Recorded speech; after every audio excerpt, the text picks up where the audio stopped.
Pag-usapan po natin ngayon kung gaano kahalaga ang tubig sa pisikal at espiritual na buhay ng tao at maging sa kalikasan. Ang tubig ay isa sa pinakamalaking bahagi o sangkap ng buong daigdig at may pinakamahalagang papel sa buhay ng tao, sa lahat ng mga hayop at sa buong kalikasan. Ang tubig ay nagbibigay buhay.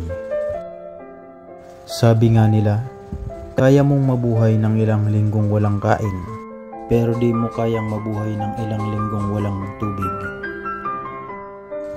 Araw-araw nating ginagamit ang tubig sa pagluluto ng pagkain, inumin, pangligo, panghugas, panglaba at marami pang ibang mga kagaya nito.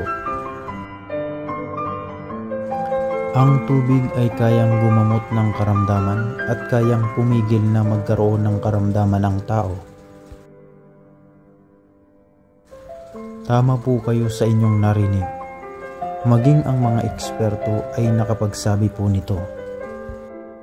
Ang taong may alkaline body or laging hydrated ay malayo sa sakit kagaya na lamang ng sakit sa ulo, sa ubo at sipon, at sa lagnat.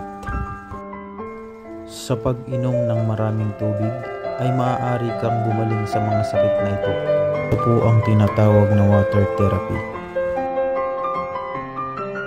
After mong umihi, kailangan mo lang mag-replenish or uminom ulit ng tubig. Gawin lang ito ng paulit-ulit hanggang sa mawala ang iyong karamdaman. Ang tubig ay banal. Kung ating susuriin ang banal na kasulatan, simula pa sa simula ng paglikha ng daigdig, minarapat na ng Diyos na sumaibabaw ang kanyang espiritu sa tubig. Henesis Kapitulo 1, versikulo 2. Ang lupa ay walang anyo at walang laman, at ang kadiliman ay sumasaibabaw ng kalaliman, at ang espiritu ng Diyos ay sumasaibabaw ng tubig.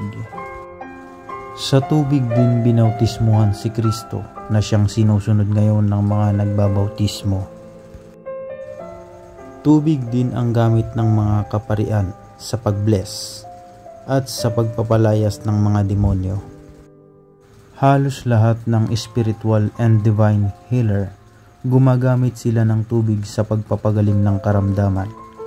Ang tubig kasi ay formless at shapeless. Kung saan bagay mo siya ilagay, magiging ganun din ang anyo niya.